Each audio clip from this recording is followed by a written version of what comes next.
that was fun! Welcome back to this last installment of the Patents Project YouTube presentation on addressing the barriers of a digital curriculum and e-learning.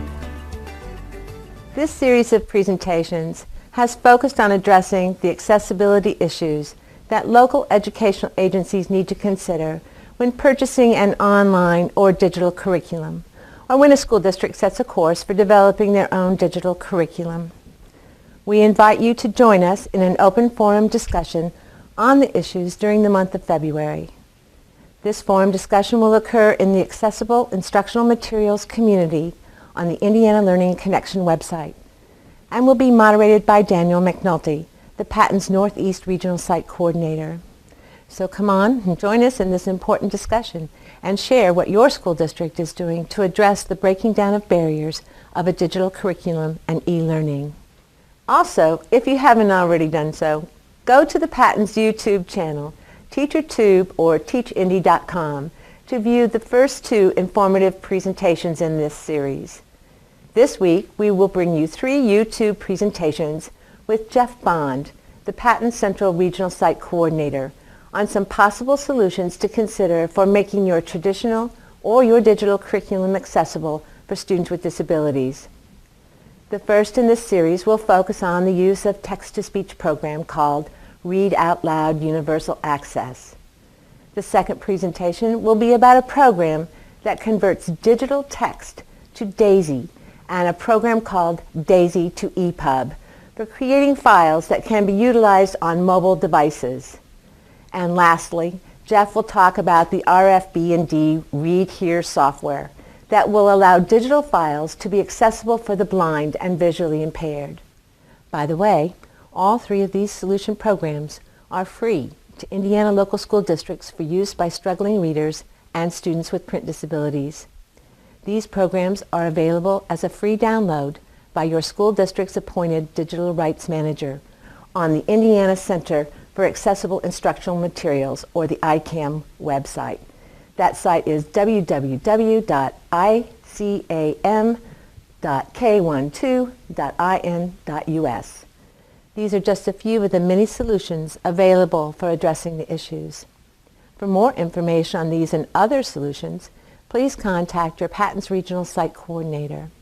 You can find the contact information for these great support resources, as well as information on other patents offered technical assistance and training opportunities on the Patents Project website at www.patentsproject.com. So now let's join Jeff and learn more about these programs that may provide just the solution your district will want to consider implementing to ensure its traditional or its digital curriculum is accessible for all students, including students with disabilities.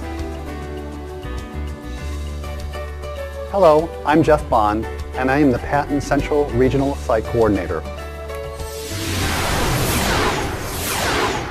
I'd like to share with you a few of the ways that barriers to digital content can be addressed.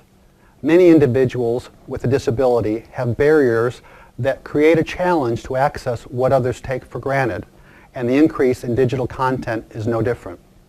As digital content becomes more popular, access remains a challenge for many. This is just a warm-up to what kind of technology is available. What I am about to share is by no means the only thing available, but merely a few tools in a vast toolbox we call assistive technology. Come, let me share one with you. I'd like to demonstrate how a software program can access barriers that may exist when accessing digital format. And in this instance, we're going to look at a program called RFB&D Read Here. I'm going to go down to my toolbar and open up Read Here. This happens to be on the Mac. It's also available in the Windows format. And we're going to open our library. And I have a variety of digital files available. And we're going to look at one in particular, which is an RFB DAISY audio file. It's an Audio Plus file that works specifically with the RFB&D Read Here.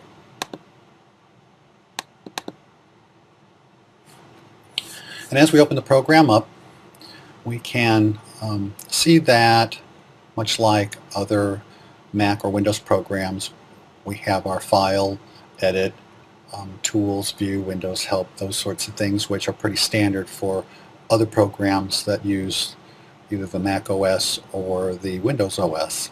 And then we have our toolbar specific to the RFBND Read Here, with features like Previous and Play, Next, Repeat.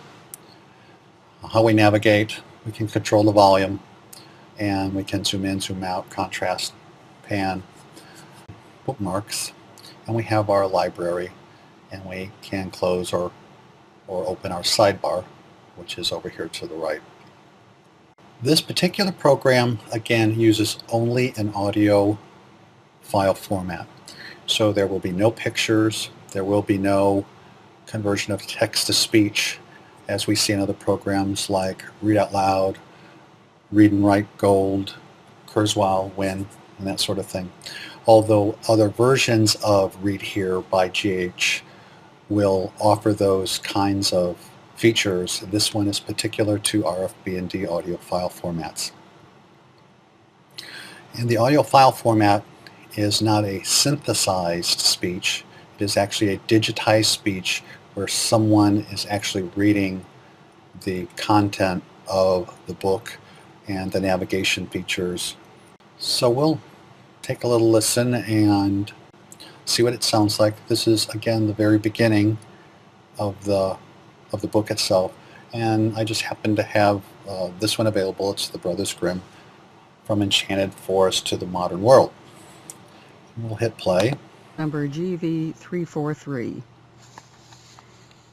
The Brothers Grimm, From Enchanted Forest to the Modern World. So, as you can see, there is no highlighting. It just reads the text that's there. It does have some good navigation features so that as we go through the auditory component, we can follow along with either where we are in a particular chapter, or we can actually go to a page view, and I'll show you those in just a minute. But we have clickable navigation features, which will allow us to go to the next page. Page Roman 5. Preface to the 2002 edition. So we have our navigation features over on the right hand side, and currently I have them set on headings right here, and it gives us our content as well as then our chapters, which are divided up into the page numbers.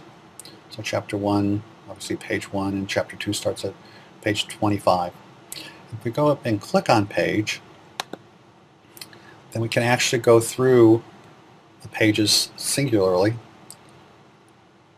As I scroll over to the right hand side on our sidebar, you can see that we can scroll and go specifically to a page. We also have a search feature where we can actually go in and search for information that may be in the content of the digital format. Get back to heading. If we click on, for example, chapter 3, double click.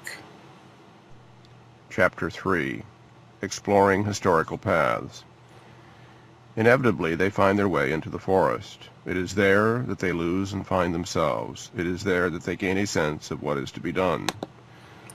Well, one thing I'd like to point out about the RFBND audio file format is that they use different individuals for reading. So you may have a woman reading one chapter or two, and maybe a man reading a few others. So it is truly a digitized voice, not a synthesized voice.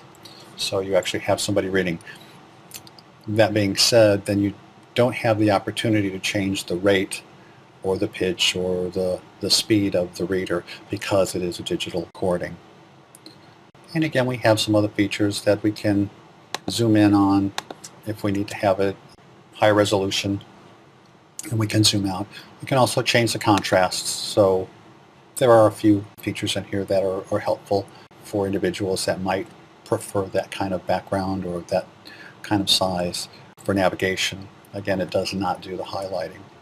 But another software program that offers a little variation on how we can take a digital file format and utilize it for reading content.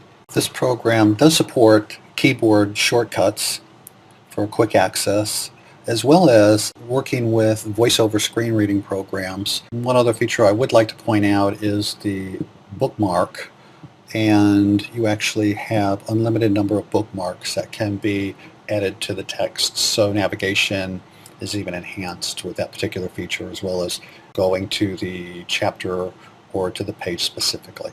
So again, this is just one of many tools that are out there that will allow students and individuals to address barriers they may come into contact with as far as digital file formats and what's available for them to utilize for their personal preferences. Thank you.